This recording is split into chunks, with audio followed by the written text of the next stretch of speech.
اعوذ باللہ من الشیطان الرجیم بسم اللہ الرحمن الرحیم السلام علیکم ورحمۃ اللہ وبرکاتہ۔ الحمدللہ، سلام کے پہلے 3 رکن جن پر میں نے روشنی ڈالنے کی کوشش کی ہے اور اللہ تعالیٰ نے مجھے یہ سعادت نصیب کی کہ میں نے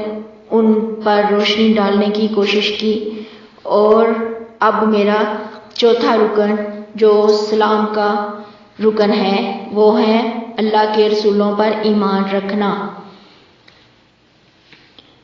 اب رسولوں پر ایمان رکھنا یہ ہے کہ جتنے بھی رسول دنیا میں آ چکے ہیں، 1,24,000 پیغمبر جو اللہ تعالیٰ نے ہماری ہدایت کے لیے بھیجے ہیں، الگ الگ قوم پر بھیجے ہیں، ان سب پر ایمان رکھنا اور سچے دل سے ایمان رکھنا، اور اس بات پر گواہی دینا کہ حضرت محمد صلی اللہ علیہ وآلہ وسلم جو ہیں وہ ہمارے آخری نبی ہیں اور قیامت تک ان کے بعد کوئی بھی نبی نہیں آئے گا، اور اس بات پر مکمل یقین رکھنا کہ اللہ تعالیٰ نے جن نبیوں کا قرآن پاک میں ذکر فرمایا ہے ان پر بھی ایمان رکھنا، اور جن کا ذکر اللہ تعالیٰ نے قرآن پاک میں نہیں فرمایا، یعنی جن کے بارے میں ہم کچھ بھی جانتے نہیں، ان پر بھی ایمان رکھنا، تبھی ہمارا ایمان مکمل ہوگا۔ اور سچے دل سے ایمان رکھنا، کیونکہ اللہ تعالیٰ نے جب سے دنیا بنائی ہے، اللہ تعالیٰ نے انسانوں کی ہدایت کے لیے نبیوں کو بھیجا تاکہ وہ ان کو صحیح رستہ دکھا سکیں، اچھے اور برے کی تمیز بتلا سکیں، اور ان پر وحیوں کے ذریعے اللہ تعالیٰ نے اپنے حکم نازل فرمائے، اور اللہ تعالیٰ نے جو ان کو حکم دیے وہی حکم انہوں نے روح زمین پر لوگوں کو بتلائے۔ اب ان باتوں پر ایمان رکھنا ہر مومن، ہر مسلمان پر فرض ہے، اور اس کا ایمان اسی وقت مکمل ہوگا جب اس کو یہ معلوم ہوگا کہ اللہ تعالیٰ کے جتنے بھی رسول ہیں، اللہ تعالیٰ نے جتنے بھی نبی بھیجے ہیں، سب پر ایمان رکھنا ضروری ہے۔ اب ان میں سے بہت سے نبی ایسے ہیں کہ جن کی ذات سے ہم واقف نہیں، جن کا ہمیں کچھ معلوم نہیں، کیونکہ ان کے ہم نے کتابوں میں بھی نام نہیں پڑھے۔ 1,24,000 پیغمبروں کا ذکر ہے کہ اللہ تعالیٰ نے 1,24,000 نبی دنیا میں بھیجے ہیں، صرف اور صرف دنیا کی ہدایت کے لیے، روح زمین پر ہدایت کے لیے وہ بھیجے گئے۔ کچھ قومیں ایسی تھی جنہوں نے ہدایت قبول کر لی، کچھ قومیں ایسی تھی جنہوں نے ان کو ناحق شہید کر دیا، لیکن کیا ہے کہ اللہ تعالیٰ کے وہ رسول جو اللہ تعالیٰ اپنے نبی اور رسول بنا کر بھیج رہے تھے، انہوں نے اپنا حق ادا کیا اور انہوں نے لوگوں کو اسلام کی دعوت دی، اور ہر حال میں دی، تکلیفوں میں دی، مشکلوں میں دی، بھوک میں دی، پیاس میں دی، ہر تکلیفیں برداشت کی، لیکن وہ اللہ کی توحید پر قائم تھے اور اللہ کے حکموں کو پہنچانے میں اپنی ذمہ داری پوری کر رہے تھے۔ اور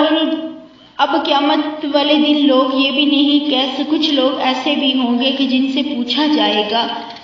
کہ تم جہنم کی آگ میں کیوں جل رہے ہو، تو وہ کہیں گے کہ ہم نماز نہیں پڑھتے تھے۔ اب جو سب سے پہلا حکم دیا گیا وہ نماز ہی کے بارے میں تھا کہ نماز ہر مومن مسلمان پر فرض ہے، اور دوسری چیز اللہ پر ایمان رکھنا، اللہ پر یقین رکھنا، اور اسلام میں مکمل داخل ہو جانا بلا کسی شبے اور کسی شک شبے کے بغیر مکمل داخل ہو جانا، یہ ایمان کا اہم ترین جز ہے۔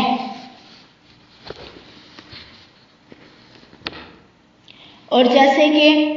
نبی پاک صلی اللہ علیہ وآلہ وسلم نے فرمایا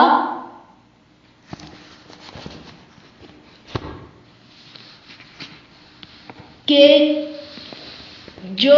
جتنے بھی نبی آ چکے ہیں اور قیامت تک آنے والے ہیں، سب پر مکمل طور پر یقین رکھنا مکمل ایمان ہے، اور یقیناً قرآن پاک میں اللہ تعالیٰ نے سورۃ النساء میں فرمایا، یقیناً ہم نے آپ کی طرف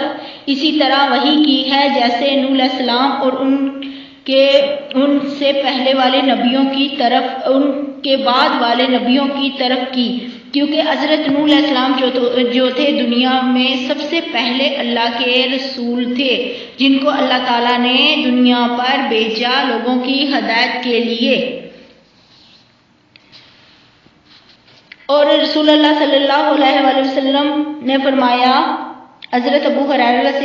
حضرت انس رضی اللہ عنہ کی روایت ہے کہ نبی پاک صلی اللہ علیہ وآلہ وسلم نے فرمایا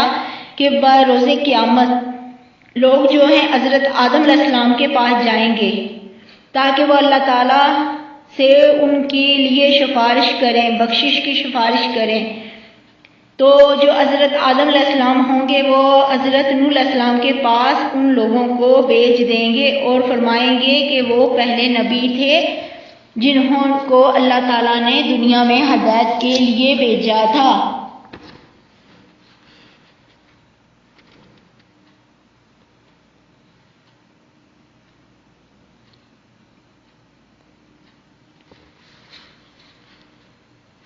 اور کوئی بھی امت ایسی نہیں گزری جس میں کوئی ڈرانے والا نہیں گزرا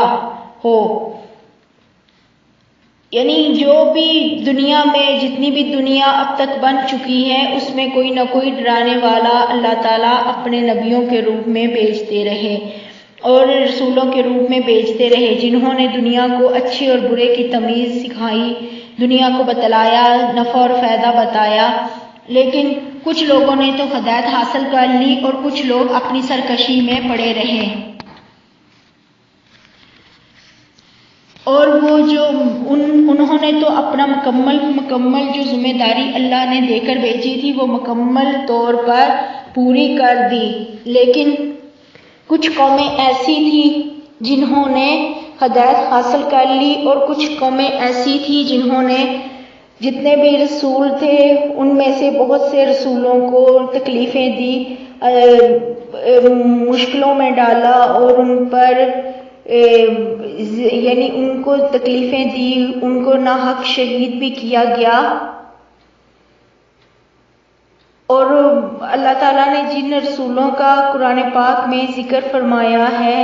ان پر بھی ایمان رکھنا اور جن کا ذکر نہیں ان پر بھی ایمان رکھنا ہر مومن پر فرض ہے۔ اور اللہ تعالیٰ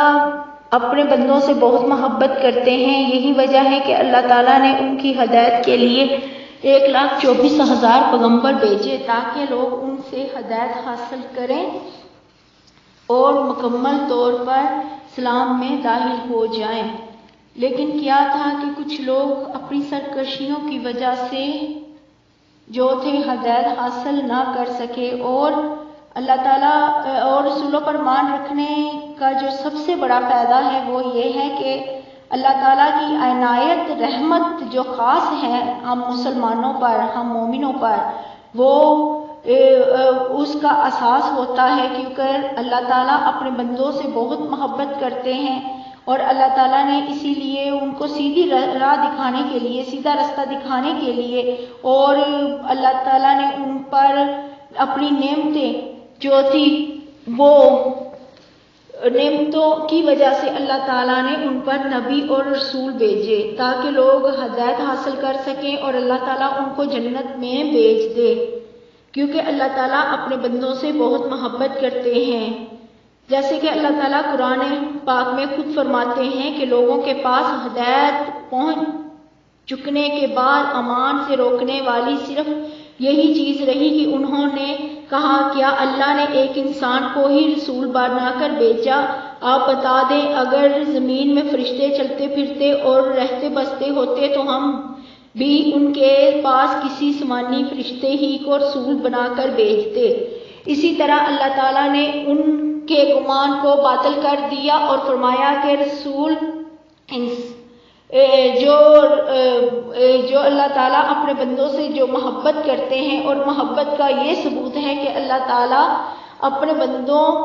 کی ہدایت کے لیے دنیا میں رسول بھیجتے رہے، اور اس کا ثبوت یہ ہے کہ اللہ تعالیٰ چاہتے ہیں کہ میرا بندہ جو ہے مجھ سے توبہ کرے اور سچے دل سے اسلام میں داخل ہو جائے، اور اسی وجہ سے اللہ